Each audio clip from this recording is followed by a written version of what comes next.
Selamat pagi Bapak, perkenalkan saya Dr. Tania. Di sini kita akan melakukan pemeriksaan fisik. Saya akan melakukan pemeriksaan dari abdomen Bapak. Saya akan melakukan penekanan. Saya juga akan sedikit mengetuk. Mohon maaf apabila saya tidak nyaman. Apakah Bapak bersedia? Bersedia, dokter. Baik, kalau itu saya cuci tangan menggunakan masker terlebih dahulu.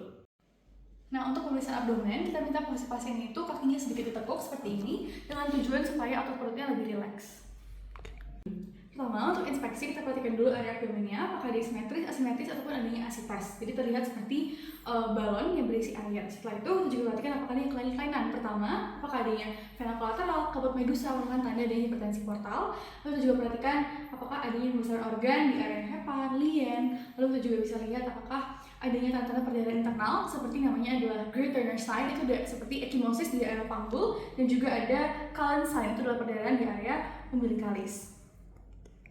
Nah, setelah inspeksi kita lakukan auskultasi. Nah, untuk auskultasi kita gunakan stetoskop. Setelah itu kita dengarkan di seluruh regi abdomen itu peristaltiknya, apakah di normal peristaltik, hipo ataupun hiperperistaltik, dan apakah adanya suara metallic sound ataupun borborygmi. Nah, kita dengarkan menggunakan stetoskop di seluruh regio, pertama dari hipokondriak dextra, lalu ke epigastrium, hipokondriak sinistra, lalu ke lumbal dextra, umbilicalis, lumbal sinistra, iliaka dextra, lalu ke hipogastrik, dan ke iliaka sinistra.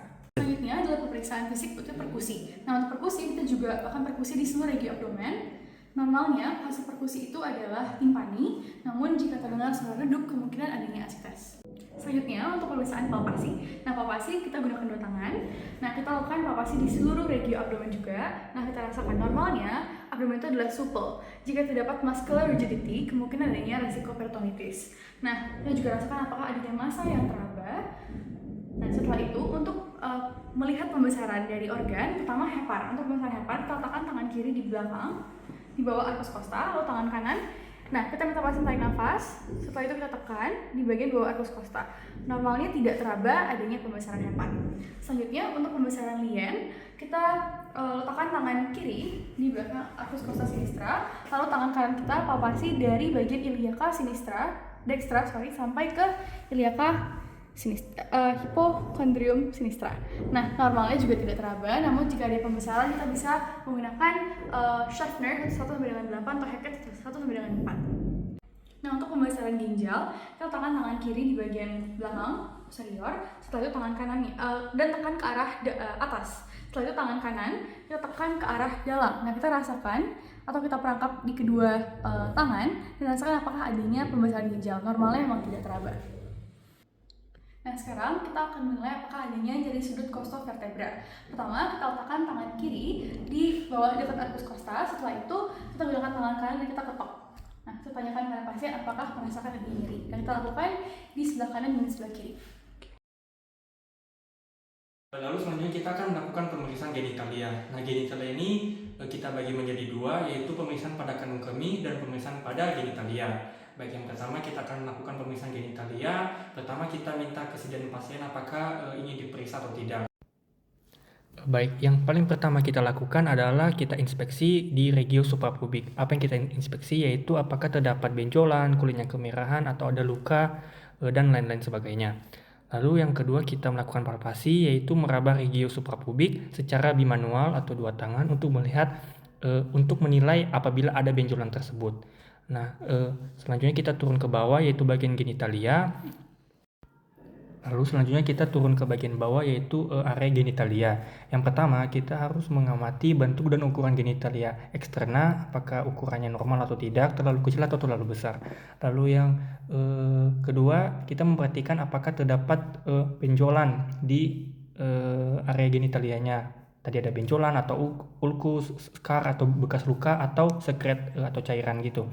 Lalu nilai apakah terdapat pembesaran kelenjar getah bening di area inguinal pasien. Baiklah, jadi selanjutnya saya akan melakukan pemeriksaan ekstremitas. Jadi ekstremitas itu sendiri terbagi menjadi dua, ekstremitas superior dan juga ekstremitas inferior. Yang pertama saya akan melakukan pemeriksaan pada ekstremitas superior terlebih dahulu pada pasien ini. Jadi kita Pak izin pegang tangannya Pak. Jadi yang pertama kita lihat apakah ada deformitas dari sendinya itu sendiri. Lalu kita lihat juga apakah jari tabu atau drumstick dia jarinya membesar ujungnya. kita cek juga apakah ada kebiruan atau cyanosis, dan juga kita cek untuk telapak tangan sendiri apakah ada kemerahan atau erythema palmaris, dan juga kita minta pasien untuk mengangkat tangannya untuk seperti ini Pak, dan kita perhatikan bagian jarinya apakah ada tremor atau tidak. Baiklah, selanjutnya saya akan melakukan pemeriksaan ekstremitas inferior yang dimulai dari kita cek dulu apakah ada edem vertebral atau tidak. Jadi kita angkat izin ya Pak, kita angkat kaki pasien. Nah kita cek daerah sini, kita tekan-tekan segini, kita tekan-tekan begini maksud saya. Nah itu apakah tertinggal atau enggak? Jikalau dia tertinggal untuk naik kembali berarti ada pitting edem.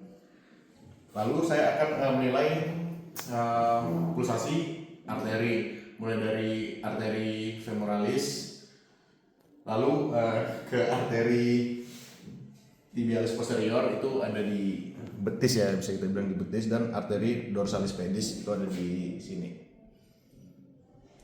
Nah selanjutnya saya akan melakukan pemeriksaan refleks fisiologis. Nah di sini refleks fisiologis ini terbagi menjadi dua, ada APR dan juga KPR. Nah APR itu adalah Achilles patella reflex. Nah jadi di tendon Achilles ini Pak.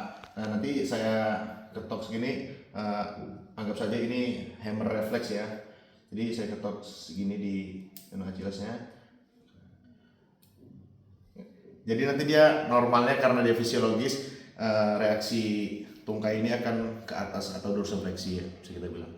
Lalu yang kedua ada refleks fisiologis dari KPR atau ini patella reflex. Jadi sama saya ketuk juga bagian patella atau bagian lutut pasien menggunakan hammer reflex. Saya ketuk di daerah sebelah sendi ini.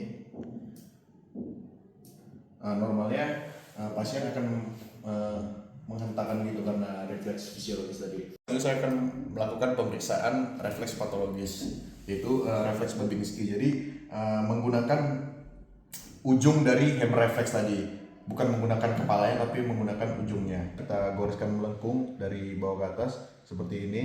Nah itu normalnya kaki pasien atau jempol kakinya, jari-jari ini tidak ada refleks karena itu adalah sebuah refleks patologis.